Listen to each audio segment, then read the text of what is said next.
Hello दोस्तों, JSSC परीक्षा में एक बार फिर से आपका स्वागत है। तो आज से हम लोग प्राचीन भारत के इतिहास सेशन को आरंभ करने वाले हैं और अगले 1-2 दिन में आपको इसी चैनल पर मैथ भी अपलोड किया जाएगा और साथ ही साथ रीजनिंग का कंटेंट भी अपलोड किया जाएगा। जैसा कि आप सब जानते हैं दोस्तों कि बीते दिनों जैसे कि कल जो था वो जेएसएससी ऑफिस के बाहर जो है बहुत सारे अभ्यर्थी लोग जो हैं वो एकत्रित हुए थे और साथ ही साथ झारखंड के ऑनलाइन यूट्यूब के कुछ टीचर भी जो थे उनके साथ वहाँ पास थे। ठीक है, तो हम लोग ये बोल सकते हैं कि जेएसएससी सीजीएल एग्ज़ाम का जो हलचल है अब थोड़ा बढ़ गया है, यानी कि तेज़ हो गया है। तो जो व्यक्ति जेएसएससी सीजीएल का फॉर्म अप्लाई किए होंगे, ठीक है, तो आप सब अब थोड़ी जग जाएं और आप सब अपनी प्रिपरेशन में फिर से एक बार लग जाएं। ठीक है, तो आज से हम लोग इस सेशन से आरंभ करने वाले हैं प्राचीन भारत के इतिहास को। ठीक है, ये वीडियो आपको जेएसएससी सीजीएल और झारखंड पुलिस, झारखंड उत्पाद सिपाही तथा अन्य जेएसएससी के एग्ज़ाम जो कि आगामी कुछ दिनों में होने वाले हैं, ठीक है, उनके लिए बेहद ही इम्पोर्टेंट है। और इसमें हम लोग इम्पोर्टेंट इसलिए बोल रहे हैं कि जेएसएससी के एग्ज़ाम में कैसा कंटेंट से क्वेश्चन आ रहा है, ठीक है, हम लोग उसको देखे हैं, उसी पर ये सारा जो कंटेंट है वो बेस्ड होगा। और ये जो कंटेंट आप सामने देख रहे हैं ये हमारा ऑफलाइन कोचिंग जेएसएससी परीक्षा का कंटेंट है, यानी कि हमारे आसपास के भी लोग जो जुड़ना चाहते हैं ऑफलाइन कोचिंग से, तो आप सब यहाँ पास देख सकते हैं कि हम लोग ऑफलाइन में क्या देते हैं।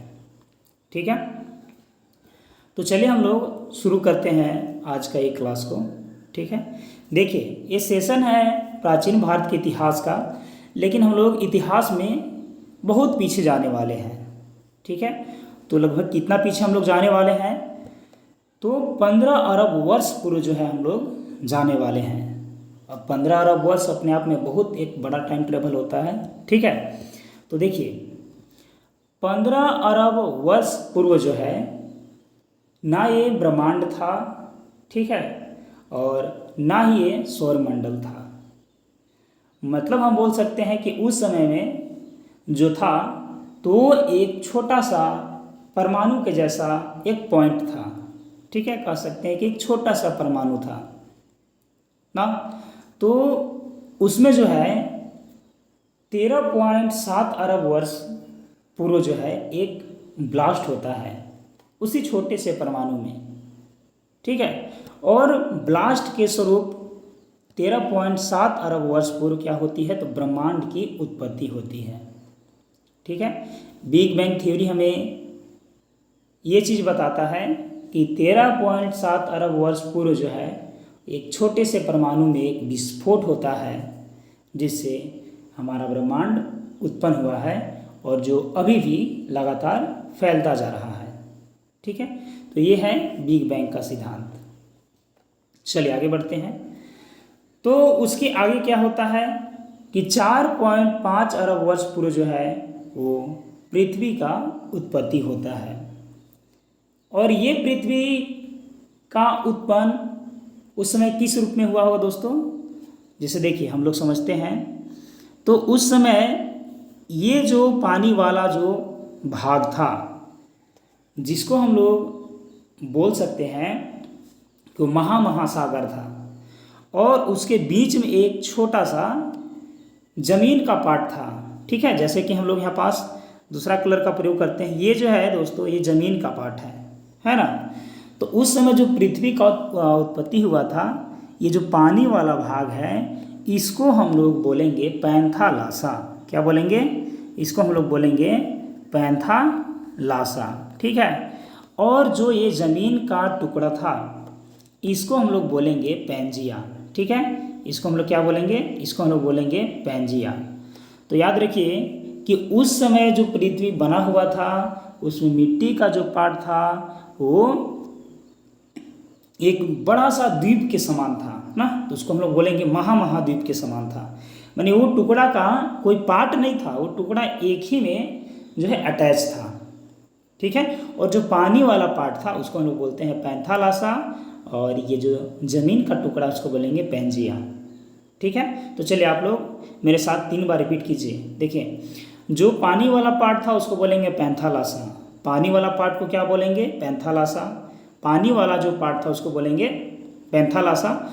और जो जमीन का पार्ट था, जमीन का एक बड़ा सा भूखंड था, उसको बोलेंगे पैंजिया।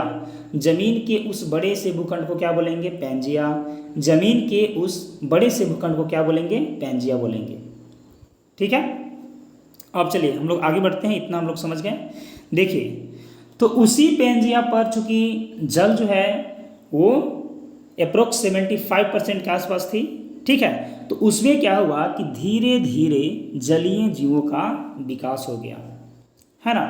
तो ये जो विकास बताता है वो कौन सा थ्योरी बताता है, तो ये बताता है डार्विन्स का सिद्धांत। ठीक है। ये जो है जलीय जीवों का जो विकास के बारे में जो अवधारणा दिया गया वो डार्विन्स का सिद्धांत के द्वारा बताया गया। ठीक है।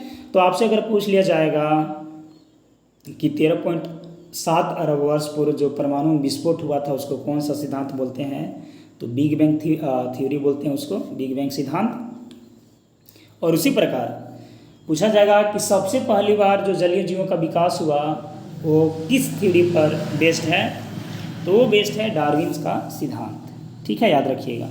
अब चलिए, जब जलीय जीवों का विकास हो गया तो उसके बाद 40 लाख वर्ष पूर्व, माने अब से 40 लाख वर्ष पूर्व पहले की क्या बात हुई कि मनुष्यों की उत्पत्ति हुई।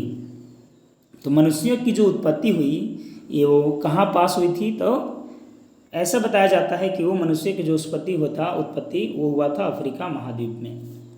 ठीक है। तो 40 लाख वर्ष पूर्व क्या हुई, मनुष्यों की उत्पत्ति हुई, कहाँ, तो अफ्रीका महाद्वीप में। चलिए आगे बढ़ते हैं। आगे है इसके बाद कि जब उत्पत्ति हो गया तो हम लोग बोल सकते हैं कि आदि मानव जो है वो धरती पर आ चुके थे। ठीक है। तो जब धरती पर आएंगे तो अब उनमें धीरे धीरे जनसंख्या का विस्तार होगा, और जब जनसंख्या का विस्तार होगा तो धीरे धीरे करके अलग अलग क्षेत्रों में फैलेंगे। तो यहाँ से हम लोग कह सकते हैं कि जब उनके जनसंख्या में विस्तार हो गया तो धीरे धीरे वो पूरे विश्व में विस्तार होने लगे, जैसे अलग अलग कॉन्टिनेंट में जा कर के बसने लगे, जैसे अफ्रीका, एशिया, यूरोप तथा अन्य जो है कॉन्टिनेंट, ठीक है, महाद्वीप जो है। तो इसके बाद हम लोग बोल सकते हैं कि वो जो मानव थे जो इधर उधर जा कर के माने विस्तृत हो गए थे, उनको हम लोग बोलेंगे कि वो सब जो मानव थे वो असभ्य मानव थे। ठीक है। वो सबको क्या हम लोग बोलेंगे, तो वो सबको बोलेंगे असभ्य मानव, है ना। अब देखिए, तो असभ्य मानव के जो टाइम पीरियड है, जब तक मानव में कुछ कुछ असभ्यता थी, ठीक है, तो वो जो काल है वो आ जाएगा आपका पूरा पाषाण काल में और मध्य पाषाण काल में और नव पाषाण काल में। हालांकि नव पाषाण काल में मानव जो है धीरे धीरे कुछ कुछ सभ्य हो गया था। ठीक है। सभ्य कहने का मतलब है कि वे लोग अपना एक आवास बना चुके थे, जीवन जीने के लिए अपना भोजन को उगाते थे, यानी कि कृषि करते थे, पशुपालन करते थे। और सभ्य मतलब बताता है कि उनका एक सभ्यता हो गया था। ठीक है। तो वही चीज़ है कि अब तक जो मानव है असभ्य मानव था जब तक पूरा पाषाण काल था, मध्य पाषाण काल था, नव पाषाण काल था। ठीक है। तो इसका जो टाइम पीरियड हम लोग लिख सकते हैं वो लिख सकते हैं 40 लाख ईसा पूर्व से लेकर के 10,000 ईसा पूर्व। ठीक है। 40 लाख ईसा पूर्व से लेकर के 10,000 ईसा पूर्व आप यहाँ पास लिख लीजिए उसके साथ। अब देखिए, तो मानव जब सबसे पहले उनका उत्पत्ति हुआ तो वहीं पास 2 पैरों पर चलना सीख लिया था। ठीक है। तो उसके बाद क्या हुआ कि पूरा पाषाण काल में आग का आविष्कार हो चुका था। ठीक है। तो आग का जब आविष्कार हो गया और साथ ही साथ वो लोग खेती का जब खोज कर लिया तो उसके साथ पहिए का भी निर्माण हो गया था। तो खेती और पहिया ये सब आप नव पाषाण काल में रखिए, और आगे हम लोग बढ़ेंगे तो ये सब चीज़ को हम लोग डीपली पढ़ते जाएंगे। अभी एक इसका इंट्रोडक्शन टाइप का है। ठीक है। तो चलिए आगे बढ़ते हैं। तो उनमें अस्थाई जब निवास हो जाएगा, तो कोई भी जीव जब अस्थाई निवास करने लगेगा तो सबसे ज़रूरी जो उनके लिए चीज़ है वो है आवास। ठीक है, तो आवास जब बना लिए थे तो दूसरा जो उस समय का सबसे इम्पोर्टेंट चीज़ था वो हम लोग बोल सकते हैं कि वो उनके क्या था, भोजन था। ठीक है, तो भोजन के लिए वो क्या करने लगे थे, अब चूँकि थोड़ा थोड़ा सभ्य हो गए थे तो खेती करना आरंभ कर दिए थे, और साथ ही साथ पशुपालन भी वो सब आरंभ कर दिए थे। ठीक है, तो अस्थाई निवास होने के बाद दो चीज़ इम्पोर्टेंट था उनके लिए, एक तो भोजन।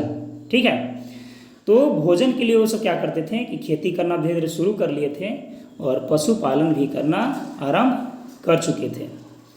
अब चलिए उसी टाइम पीरियड के बाद वाला जो काल आ रहा है जिसको हम लोग बोलेंगे 2500 ईसा पूर्व से लेकर के 1500 ईसा पूर्व। ठीक है, तो 2500 ईसा पूर्व से लेकर के 1500 ईसा पूर्व में जो टाइम पीरियड आया, इसमें एक बहुत बड़ी बदलाव जो है वो देखा गया। ठीक है, क्योंकि इसी समय जो सिंधु घाटी सभ्यता थी वो अपने अस्तित्व में आ गई थी। ठीक है, यानी कि ये जो बड़ा सा टाइम पीरियड है 2500 ईसा पूर्व से लेकर के 1500 ईसा पूर्व, उस समय जो है वो सिंधु घाटी सभ्यता अपना अस्तित्व में आ गई थी। ठीक है, यानी कि हम लोग के यहाँ एक ऐसी सभ्यता डेवलप हो गया था जो कि पूरे विश्व में, मैंने विश्व का जो सभ्यता है वो बहुत पीछे था उस समय के, अगर सिंधु घाटी सभ्यता से तुलना हम लोग करेंगे तब। ठीक है, तो हालांकि सिंधु घाटी सभ्यता के साथ साथ अन्य स्थानों पर, जगहों पर जो है वो मेसोपोटामिया की सभ्यता था, चीन की सभ्यता और मिस्र की सभ्यता था, लेकिन उन सब में जो सबसे प्रसिद्ध सभ्यता जो थी वो थी सिंधु घाटी की सभ्यता।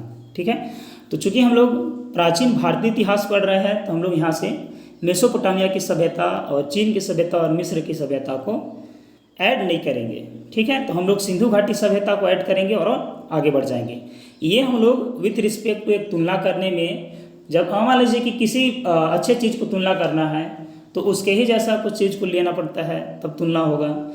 तो वही है कि 2500 ईसा पूर्व से लेकर के 1500 ईसा पूर्व में क्या हुआ, एक बहुत बड़ी सभ्यता जो है उसका विकास हुआ जिसका नाम था सिंधु घाटी सभ्यता।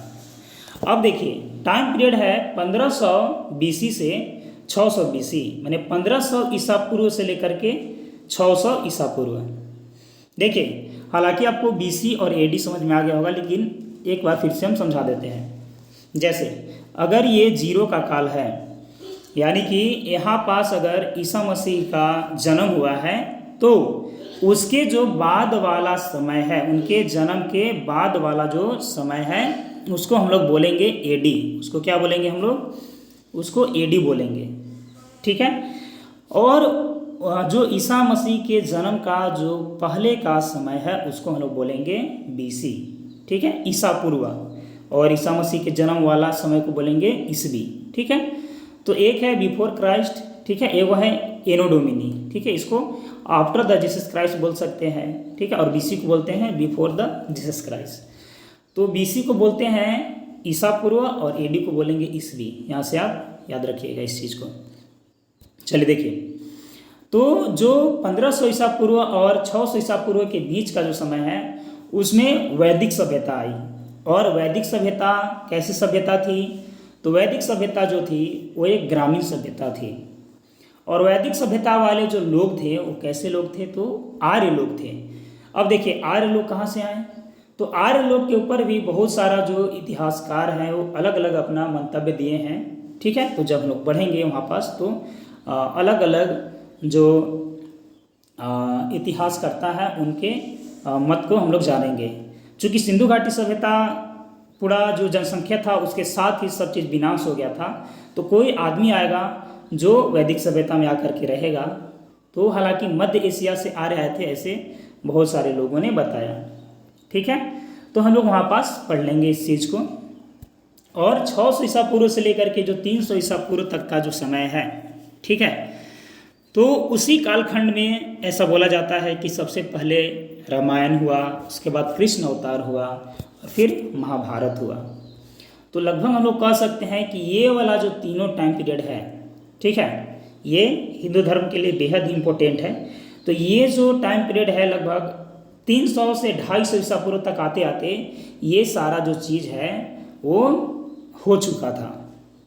ठीक है, चलिए आगे देखिए। अब उसके बाद जो डेवलपमेंट होगा उसको हम लोग बोलेंगे महाजनपद, और महाजनपद के समय को यानी कि उस काल को हम लोग बोलेंगे महाजनपद काल।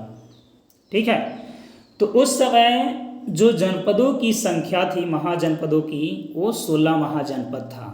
ठीक है, तो उसके बाद वाले माने वैदिक काल के बाद हम लोग जो पढ़ने वाले हैं वो पढ़ने वाले हैं महाजनपद काल। ठीक है, तो अभी मोटा माटी आप याद रखिए कि उसमें 16 महाजनपद थी। ठीक है, चलिए अब देखिए महाजनपद काल के बाद जो है वो आता है बौद्ध धर्म, जैन धर्म, ईसाई धर्म, ठीक है, शैव धर्म, वैष्णव धर्म तथा अन्य धर्म। तो इस काल को हम बोल सकते हैं कि वो जो काल था वो था धर्म सुधार काल। ठीक है, तो लगभग धर्म सुधार काल जो है वो 400 से 300 ईसा पूर्व तक चला। ठीक है, उसी के बीच अलग अलग धर्मों का जो है जो संस्थापक हैं वे लोग, प्रवर्तक हैं वे लोग सब आए और अपना अपना धर्म का प्रचार प्रसार किए थे। ठीक है, तो हम लोग बहुत अच्छे ढंग से पढ़ने वाले हैं बौद्ध धर्म, जैन धर्म तथा अन्य धर्म को। ठीक है, तो देखिए अब आगे जो उसके बाद हुआ वो हुआ मगध साम्राज्य का विस्तार। ठीक है, तो मगध साम्राज्य में आप बहुत सारे वंश को पढ़ेंगे। ठीक है, जैसे कि आप पढ़ेंगे हर्यक वंश, शिशुनाग वंश। ठीक है, और उसके बाद आप पढ़ेंगे नंद वंश। ठीक है, फिर पढ़ेंगे मौर्य वंश, शुंग वंश पढ़ेंगे, फिर आप कण्व वंश पढ़ेंगे। तो यानी कि हम लोग बोल सकते हैं कि मगध साम्राज्य में जितने भी वंश आया था उन सारे वंशों को हम लोग डीपली पढ़ने वाले हैं। ठीक है, चलिए देखिए, तो मगध साम्राज्य में हम लोग सभी वंशों के बारे में जब पढ़ लेंगे तो उसके बाद हम लोग पढ़ेंगे विदेशी आक्रमण। ठीक है, और विदेशी आक्रमण में कौन से आक्रमण, तो जो आप सुने होंगे सिकंदर महान जो उन लोग आक्रमण किए, तो यूनानी आक्रमण पढ़ेंगे और शक और कुषाण आक्रमण पढ़ेंगे। ठीक है, तो वो जो आक्रमण वाला जो टाइम पीरियड होगा वो आपका होगा 200 ईसा पूर्व से। ठीक है, 200 ईसा पूर्व से वो आरंभ हो जाएगा। ठीक है, और बाकी वो जो अरब आक्रमण होगा 712 ईस्वी में। ठीक है, तो वो सारा चीज़ जो हम लोग ऐड कर लेंगे। तो विदेशी आक्रमण जो हुआ उस समय वो 200 ईसा पूर्व में हुआ, शक, यूनान और कुषाणों के द्वारा। ठीक है, अब देखिए उसके बाद का जो टाइम पीरियड है वो टाइम पीरियड है गुप्त साम्राज्य का। ठीक है, हालांकि गुप्त साम्राज्य को भारतीय इतिहास का स्वर्ण युग माना जाता है। तो जैसे हम लोग विदेशी आक्रमण पढ़ेंगे फिर हम लोग पढ़ेंगे गुप्त साम्राज्य।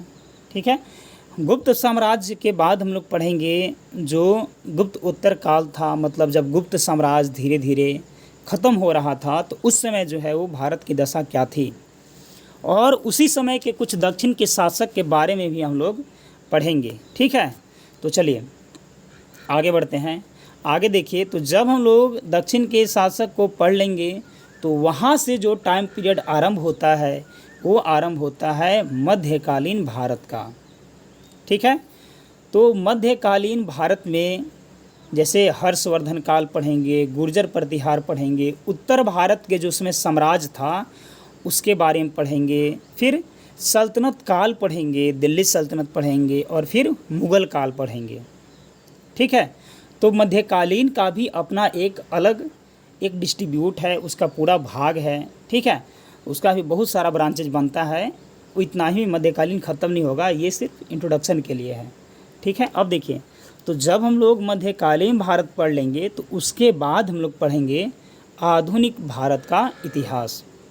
ठीक है, तो आधुनिक भारत में हम लोग पढ़ेंगे मराठा राज। ठीक है, राजपूताना राज, जितने भी राजस्थान में राजपूताना थे। ठीक है, अंग्रेज़ों का शासन उनके बाद धीरे धीरे आरंभ होगा, फिर धर्म सुधार आंदोलन होगा, उस चीज़ को पढ़ेंगे, और फिर धीरे धीरे कांग्रेस जो है वो भारत में अस्तित्व में आएगी, फिर गांधी जी आएंगे, फिर स्वतंत्रता संघर्ष चलेगी।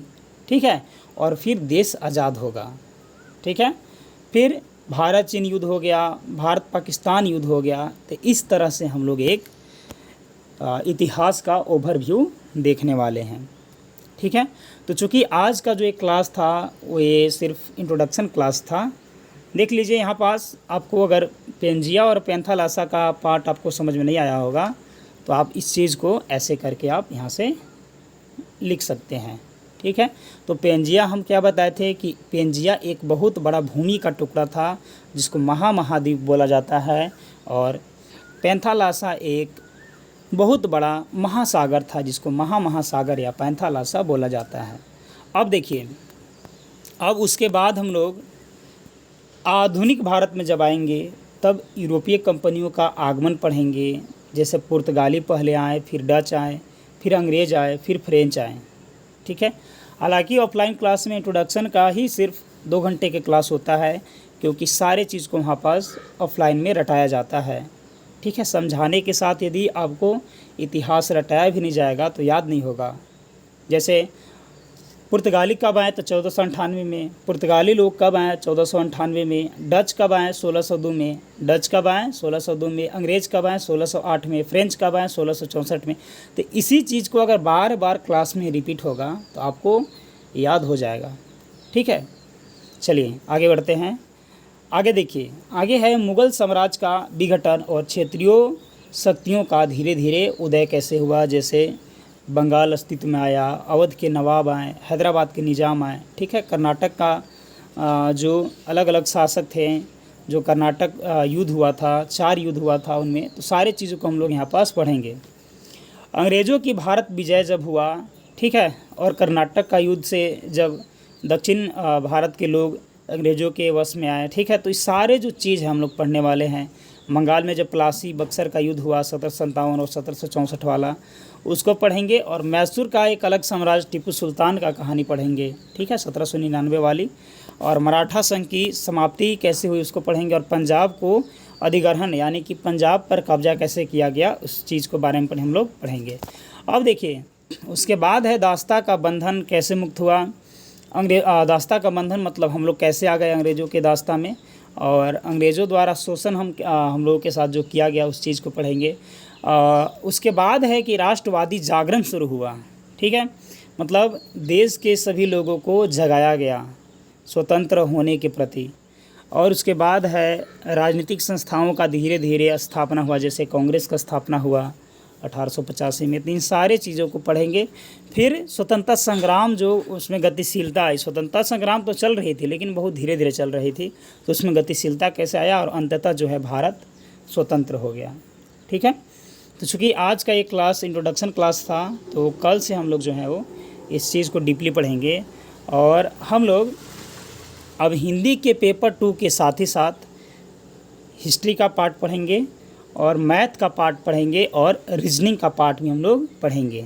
ठीक है, ये जो सारे चीज़ है, ये जो जितना भी कंटेंट रहेगा ये सारा कंटेंट हमारे ऑफलाइन कोचिंग का कंटेंट रहेगा। जो ऑफलाइन में हम लोग पढ़ाते हैं उसी चीज़ को अब हम लोग ऑनलाइन में भी ऐड करना चाहते हैं।